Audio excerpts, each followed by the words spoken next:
अस्सलामुअलैकुम आदाब। मैं हूं मोहम्मद नाफिस आलम। स्वागत है आप सभी का आपका अपना चैनल सीमांचल दस्तक। इस वक्त हम जोकी प्रखंड के अंतर्गत बगडहरा पंचायत के बगडहरा गांव में मौजूद हैं। हमारे दरमियान एक मुखिया प्रत्याशी मोहम्मद गुफरान रज़ा, जो पूर्व में भी लगातार 2 बार से सरपंच हैं इस पंचायत के, उनसे हम मिलवाते हैं। अब की बार ये मुखिया प्रत्याशी है। सबसे पहले आपका स्वागत है मेरे चैनल में। जी, आपका भी स्वागत है। मेरा नाम मोहम्मद गुफरान रेजा है। मैं 2011 से अभी तक सरपंच पद पर हूँ और लोगों का सेवा किया हूँ। और हमारे पंचायत में 2001 से लेकर के 2021 तक जो भी मुखिया रहा है, अपने काम को अपनी जिम्मेदारी से नहीं निभाया। भ्रष्टाचार, इंदिरा आवास में घूसखोरी, वृद्धा पेंशन में घूसखोरी, इस तरह का जो है कि बहुत सारा समस्या है पंचायत में, जिसके वजह से लोगों ने बहुत परेशानी झेला है। जैसा कि पंचायत में अलग अलग पद होते हैं, इससे पहले आप सरपंच पद पर थे। सब सरपंच का जो कार्य है इससे थोड़ा हट के है, क्योंकि जो न्याय का क्षेत्र है, इंसाफ का जो एक अलग मामला है, वो सरपंच की जिम्मेदारी होती है। लेकिन विकास का जो क्षेत्र है, इस पर एक मुखिया की जिम्मेदारी होती है। आपने मुखिया पद को चुना है। आपने अपना हैंड बिल में लिखा है, नौजवानों का साथ, बुजुर्गों का आशीर्वाद।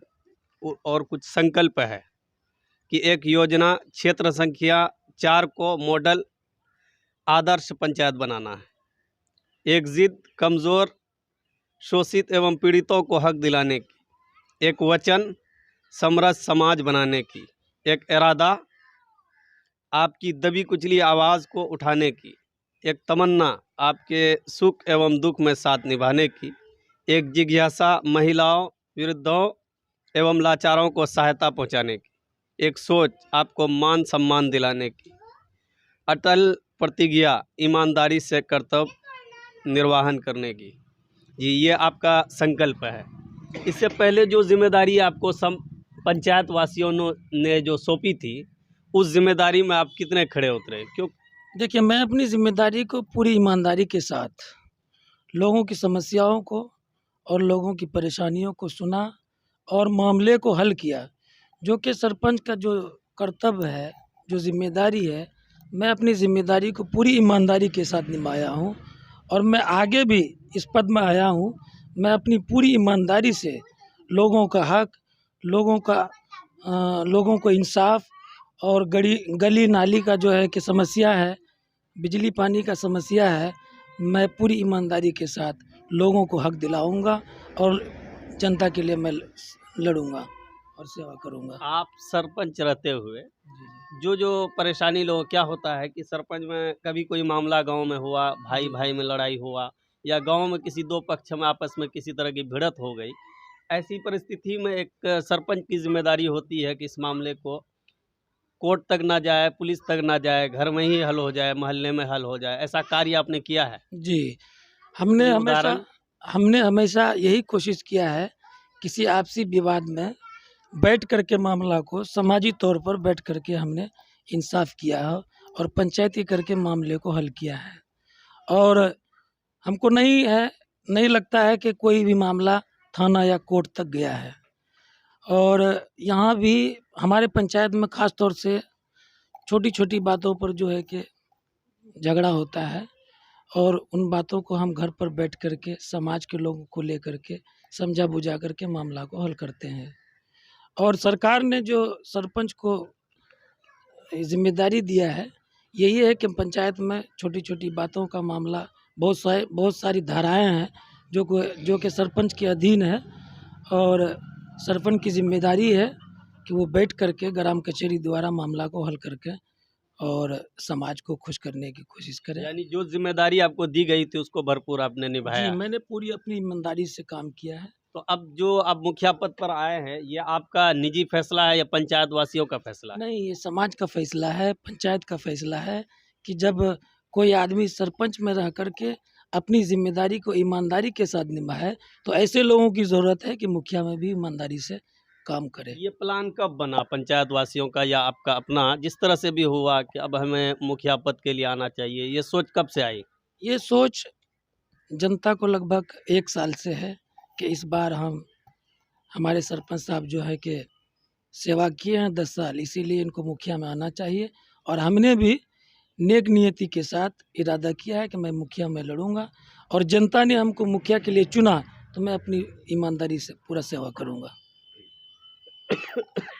आपका चुनावी जो मुद्दा होगा, उद्देश्य होगा चुनाव में, खास करके ये अलग है, ये विकास का क्षेत्र है। आप न्यायिक क्षेत्र में कामयाब रहे, कामयाब सरपंच कहलाए, क्योंकि एक बार से 2 बार अगर किसी को मौका दिया जाता है तो यही सोचकर कि शायद जिम्मेदारी निभाया हो तो एक बार फिर से मौका दिया जाता है।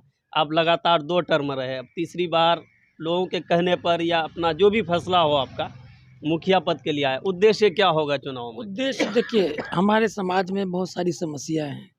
जैसे सरकार का योजना है कि इंदिरा आवास मिलना चाहिए, हर घर इंदिरा आवास हो और गली नाली हो। एक चीज़ देखने को मिला है कि इंदिरा आवास में भ्रष्टाचार, मुखिया और मेंबर या फिर अफसर लोग हमेशा जो है कि आधा पैसा भ्रष्ट करके खाते हैं। जैसे किसी को 1.5 लाख इंदिरा आवास मिलता है तो उसमें से 30,000 35,000 मुखिया और मेंबर खा जाता है।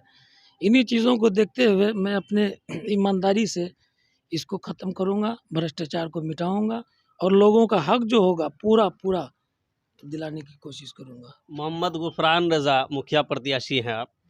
अगर आपको जनता चुन लेती है, मौका दे देती है और आपके जो भी मुद्दे हैं उनको स्वीकार कर लेती है जनता, तो क्या अब जो इंदिरा आवास मिलेगा लोगों को, जो गरीब है, जो हकदार है, उनको हक मिलेगा, या फिर जो लूट खसोट होती है जिसकी आप बात कर रहे हैं, इस पर कंट्रोल होगा? बिल्कुल कंट्रोल होगा और हम कंट्रोल करेंगे। और ख़ास तौर से हम अगर समझते हैं कि मुखिया चाहे तो पंचायत को मॉडल पंचायत बना सकता है, और मुखिया के अंडर पंचायत होता है, और आदर्श क्या बहुत कुछ हो सकता है, और मास्टर प्लान के तहत पंचायत में विकास भी हो सकता है। अगर मुखिया चाहे मन से, ईमानदारी से, तो सारा काम हो सकता है और एक शहर की तरह पंचायत बन सकता है। आपके पंचायत में कुल 7 प्रत्याशी हैं, लगभग 7 का यही दावा है, 7 का जो हैंड बिल है यही बात हर में है कि हम विकास करेंगे, भ्रष्टाचार को मिटाएंगे। हालांकि जो पुराने प्रत्याशी है, जो पुराने निवर्तमान मुखिया है, उनका भी वही है कि हम भ्रष्टाचार के खिलाफ लड़ रहे हैं। देखिए, इलेक्शन में सारा प्रत्याशी जो है कि इसी तरह का वादा करता है, बोलता है, लेकिन वो करता नहीं है। लेकिन मैं 10 साल सरपंच में ईमानदारी से काम करके पब्लिक के बीच में आकर के दिखा करके बता करके ये मुखिया के लिए मैं वादा करता हूँ कि वो यकीन करेंगे, और वो यकीन करे। मैं बोलने पर कम, करने पर ज़्यादा विश्वास रखता हूँ। मुखिया पंचायत के अंतर्गत जितने भी कार्य है, जो भी शैक्षणिक संस्थाएं हैं, उसकी भी जिम्मेदारी मुखिया के सर पर होती है। तो आप तो पहली बार मुखिया में आए हैं, लेकिन सरपंच रहते हुए या एक आम नागरिक जिम्मेदार होने के नाते कभी आपने किसी स्कूल का निरीक्षण किया है? हाँ, मैंने स्कूल का निरीक्षण किया है, देखा है। स्कूल का तो बहुत बुरा हाल है, और सरकार का जो योजना है उस योजना पर काम नहीं हो रहा है। उसका जो प्लान है उस प्लान पर काम नहीं हो रहा है। मास्टर लोग मनमानी करते हैं, और जो है कि वो एमडीएम जो चलता है उसमें भी बहुत ज़्यादा भ्रष्टाचार है। तो उस पर भी आपकी निगाह होगी? जी बिल्कुल, उस पर भी निगाह होगा और उसका देख रेख हम लोग करेंगे। बाकी मेरे चैनल के माध्यम से अपना क्या मैसेज रहेगा आपका पंचायत वासियों को? मैं मैसेज करता हूँ मैं अपने पंचायत वासियों को कि ये वोट बहुत कीमती है, और इस वोट को कोई भी बेचने की कोशिश ना करें, और ये मतदान है, अपने दिल से मतदान करें, अच्छे लोगों को मतदान करें। मैं ये नहीं कहता हूँ कि मैं ही अच्छा हूँ, हमसे भी कोई अच्छा कैंडिडेट है, वो अच्छे लोगों के लिए मतदान करें ताकि इस पंचायत का भविष्य बने और यहाँ की जनता को चैन सुकून और विकास मिले। ये है जनाब मोहम्मद गुफरान साहब, जो इस पंचायत के बगडारा पंचायत के लगातार 2 बार सरपंच रह चुके हैं। इनका साफ कहना है कि हम विकास के क्षेत्र में काम करना चाहते हैं, और हमारी सोच ही होती है बोलना कम है, काम पर ज़्यादा मेरा फोकस होता है। और इसने कई संकल्प लिए जो आपके सामने हमने प्रस्तुत किया। इनका साफ कहना है कि विकास का जो भी क्षेत्र है हमारे पंचायत में अब तक भ्रष्टाचारी के साथ हुआ है, इस पर हम लगाम कसेंगे। और बाकी स्कूल के ताल्लुक से हमने एक प्रश्न किया, इनका ये भी कहना है कि हम मुखिया नहीं थे तब भी हमने स्कूल का निरीक्षण किया है लगातार, और आगे तो जब मेरी जिम्मेदारी होगी इसको पूरी तरह निभाएंगे। आपका हम शुक्रिया अदा करना चाहते हैं कि आपने हमारे चैनल के लिए आपका भी शुक्रिया, धन्यवाद।